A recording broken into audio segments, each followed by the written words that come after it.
और वहीं भिवानी महेंद्रगढ़ लोकसभा से बीजेपी के सांसद चौधरी धर्मवीर सिंह ने वीवी जी राम जी को लेकर कांग्रेस के विरोधी इसको गलत बताया है। उन्होंने ये भी कहा कि कांग्रेस खुद कई योजनाओं के नाम बदल चुकी है। सांसद ने यह भी कहा कि रोजगार गारंटी की अवधारणा पहले से है और समय समय पर योजना में बदलाव होते रहे हैं। विकसित भारत जी राम जी योजना का उद्देश्य रोजगार के साथ गाँव का विकास करना भी है।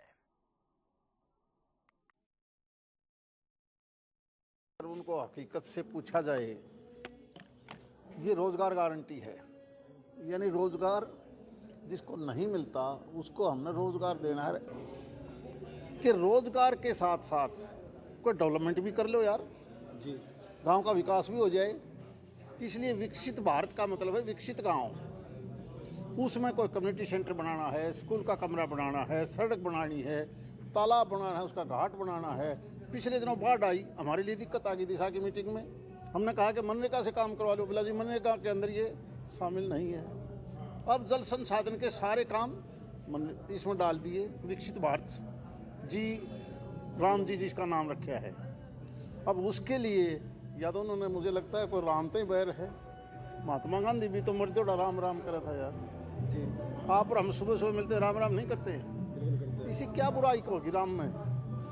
और देश की डेवलपमेंट करनी है, इसलिए इसका नाम विकसित भारत है। विकसित अब इतने सालों के बाद आप किसी देश के किसी गांव में जाके पूछोगे, इसमें ऐसी त्रुटियां थी कि स्कोप नहीं थी, स्कीम नहीं थी कि हमने ये चीज़ बनानी है। केवल हमने जो आदमी काम मांगेगा उसको दिहाड़ी देनी है। और मान लिया किसी गांव में कॉमन लैंड नहीं है, कहाँ से देगा।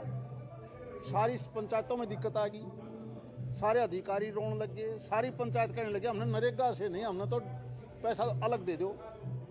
90% से ज़्यादा शिकायतें होगी देश में करप्शन की कि क्या करें, क्योंकि केवल और केवल मिट्टी का काम करना था। मिट्टी आज डाल दी, बारिश आ गई, बाढ़ आ गई, बह गई। फिर उसकी जब इंक्वायरी हुई तो सरपंच भी सस्पेंड, जेई एक्शन के ऊपर भी कार्रवाई, बीडीओ पर भी कार्रवाई।